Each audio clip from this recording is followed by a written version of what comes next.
క్రీస్తునందు ప్రియమైన శుభోచనం దేవుని ప్రియులందరికీ యేసుక్రీస్తు ప్రభువారి శ్రేష్టమైన శక్తిగల నామమున ఈ ఉదయకాల శుభాలు అందిస్తున్నామండి. సియోనులో నుండి నా తండ్రి మిమ్మల్ని ఆశీర్వదించునుగాక.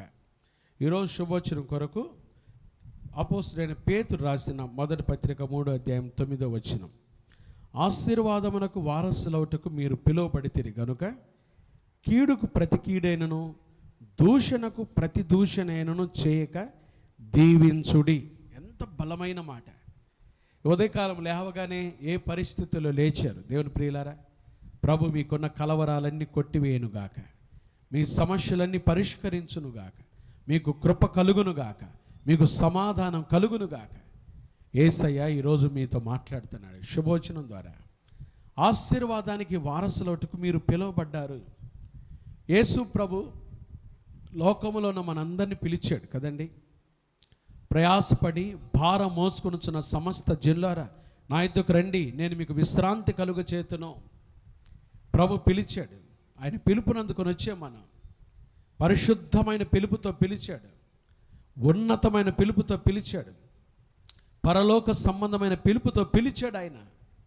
ఆయన పిలుస్తున్నాడు, ఈరోజు కూడా పిలుస్తున్నాడు. ఇంకా బుద్ధిగంత నివాసులారా నా వైపు చూచి రక్షణ పొందండి, లోబడనొల్లని ప్రజల కొరకు దినమెల్ల నా చేతులు చాపి ఉన్నాను.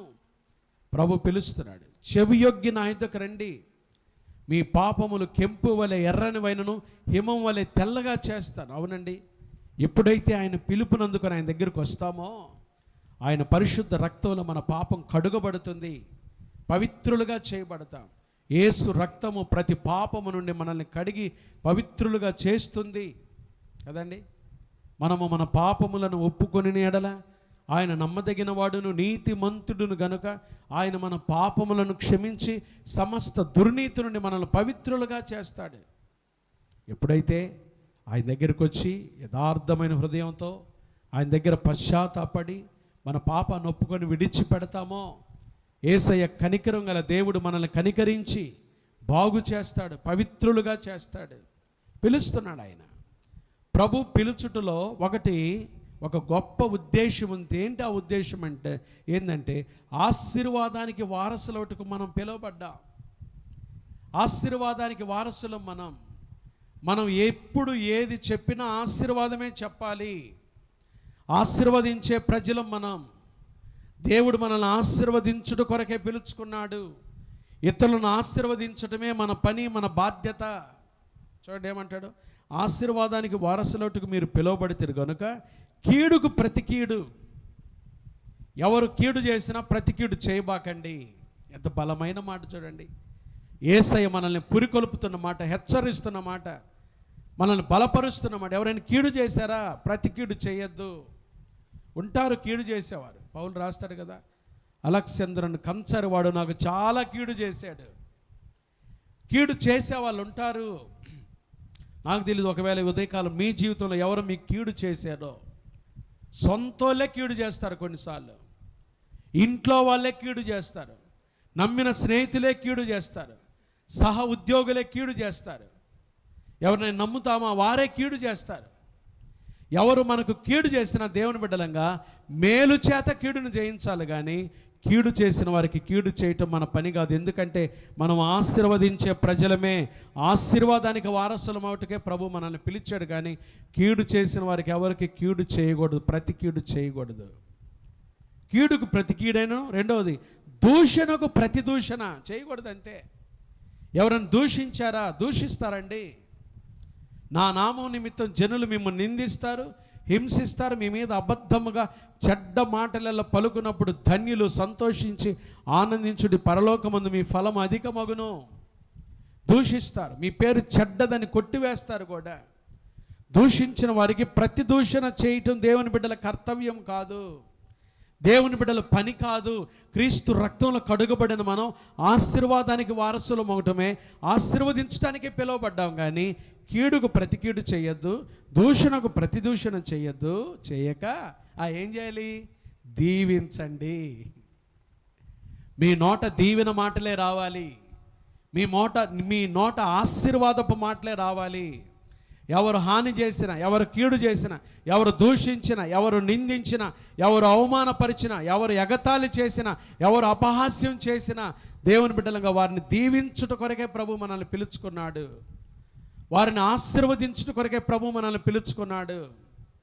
కీడు చేశారా? ప్రభు మిమ్మల్ని దీవించును గాకనండి. దూషించారా? ప్రభు మిమ్మల్ని దీవించును గాకనండి. ఎవరైనా నిందలేశారా? అబద్ధంగా చెడ్డ మాటలు పలుకుతున్నారు మీ గురించి, యేసయ్య మిమ్మల్ని దీవించును గాక. దీవించండి అంతే. మనం దీవించడానికే యేసు ప్రభు రక్తంలో కడగబడ్డాం. ప్రభు మనల్ని పిలిచాడు, సంఘముగా చేసుకున్నాడు, ఆయన వారసులుగా చేసుకున్నాడు. దీవించడమే మన పని. బిలాము బాలాగుతో అంటాడు కదా, దీవించమని సెలవాయను, వారు దీవెన నొందిన ప్రజలు దీవించమని సెలవాయను, నేను దీవిస్తానంతే. దేవుని బిడ్డలంగా దీవించడమే మన పని. దూషించబాకండి, కీడుకు ప్రతి కీడు ఆలోచించబాకండి, ప్రభుకు అప్పగించండి, ప్రభు నామములో దీవించండి. మనం ఆశీర్వదించే వారమే, మనం ఆశీర్వదించే ప్రజలమే. ఎవరినైనా, ఎవరు కీడు చేసినా, ఎవరు దూషించినా, ఎవరు బాధ పెట్టినా, హాని చేసినా దీవించడమే మన పని, ఆశీర్వదించడమే మన పని. ఈ విషయం నేర్చుకొని చక్కగా దీన్ని ప్రాక్టీసులో పెట్టి చేయండి. ప్రభు ఈరోజు మీ కుటుంబాలను ఆశీర్వదించునుగాక, మీ బ్రతుకుల్లో దీవెన దయచేయనుగాక, మీ పరిచర్యలను ఆశీర్వదించునుగాక. మీరు సేవకులైతే ఈ మాట వింటున్నట్టయితే ఈరోజు మొదలుకొని మీ పరిచర్యలు అత్యధికంగా ఆశీర్వదించబడునుగాక, దీవెన నొందునుగాక, మీరు దీవించబడుదురుగాక. ఆమేన్. God bless you. దేవుడి మాటలు దీవించునుగాక. ప్రార్థన చేసుకుందామండి. దయగల దేవా మీకు స్తోత్రాలు, ప్రేమాస్వరూపి మీకు స్తోత్రాలు. పేతురు రాసిన పత్రికలో నుంచి అద్భుతమైన వచనం ద్వారా మా కళ్ళు తెరిచినందుకే మీకు స్తోత్రాలు. ఆశీర్వాదానికి వారసులోటుకు మీరు పిలువబడితిరి కాబట్టి కీడుకు ప్రతి కీడు, దూషణకు ప్రతి దూషణ చేయక దీవించుడి. మేము ఆశీర్వదించడం కొరకే పిలువబడ్డామయ్యా. మా మనోనేత్రాలు తెరిచి ఈ వాక్యం ద్వారా మాతో మాట్లాడినందుకే స్తోత్రాలు. ఉదయకాలం శుభవచనం చూస్తున్న బిడ్డలందరినీ దీవించండి అయ్యా తండ్రి. కీడు చేసిన వారికి కూడా ప్రతి కీడు చేయకుండా, దూషించిన వారికి కూడా ప్రతి దూషణ చేయకుండా దీవించటం మాకు నేర్పించండి. మేలు చేయటం, ఆశీర్వదించటం మాకు నేర్పించండి. మేలు చేత కీడును జయించడం మాకు నేర్పించండి. ఈ వాక్యం ద్వారా మా జీవితాలను మీరు హెచ్చరించి, ప్రోత్సహించి, బలపరిచినందుకై మీకు వందనాలు చెల్లిస్తున్నాం. ఈ ఉదయకాలం ఎవరైతే అనారోగ్యంతో ఉన్నారో అట్టి బిడ్డలు ముట్టి బాగు చేయండి ప్రభా. నీ స్వస్థత వారికి దయచేయండి నాయన. నీ బిడ్డలు ఎదుర్కొంటున్న శోధన కీడులు తప్పించి పనిపాట్లన్నింటిలో నీ కృప దయచేసి ఆయురారోగ్యాలతో నీ బిడ్డలను ఆశీర్వదించి వృద్ధి చేయమని, ఆశీర్వదించమని యేసు నామమున ప్రార్థిస్తున్నాము తండ్రి. ఆమేన్. త్రియేక దేవుని ప్రేమ, కృప, సమాధానములు ఈ ఉదయకాలం ఈ శుభవచనాలు పాల్గొన్న దేవుని ప్రియులందరికీ, సార్వత్రిక సంఘాలకు, సకల కోటి పరిశుద్ధులందరికీ ఇప్పుడు ఎల్లప్పుడు ప్రభువు రాకడ పర్యంతము తోడయుండునుగాక. ఆమేన్. దేవుని ప్రియులారా, చాలా ప్రాముఖ్యమైన ప్రకటన. ఈరోజు సాయంత్రం 7 గంటలకు క్రైస్ట్ బ్లెస్సింగ్ చర్చిలో ప్రత్యేక ఉపవాస ప్రార్థన కూడిక ఏర్పాటు చేయబడింది. కాబట్టి ఆసక్తి కలిగిన దేవుని ప్రియులందరూ ఉపవాస ప్రార్థన కూడికలో పాల్గొని దైవాశీర్వాదాలు పొందాల్సిందిగా ప్రభు పేరట మిమ్మల్ని ఆహ్వానిస్తున్నాం. క్రైస్ట్ బ్లెస్సింగ్ చర్చ్ ఎక్కడో కాదండి, current office, Vinukonda current office ఎదురు లైన్లో గీతాంజలి స్కూల్ రోడ్లో చక్కగా ఏర్పాటు చేయబడిన, దేవుని చేత ఏర్పాటు చేయబడిన మందిరంలో ప్రవేశించి ఉపవాస ప్రార్థనలో అత్యధిక ఆనందాన్ని, ఆశీర్వాదాలు పొందాల్సిందిగా ప్రభు పేరట ప్రేమతో మిమ్మల్ని ఆహ్వానిస్తున్నాం.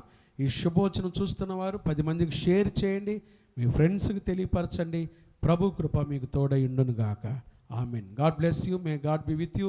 Have a nice day, have a good day and godly day.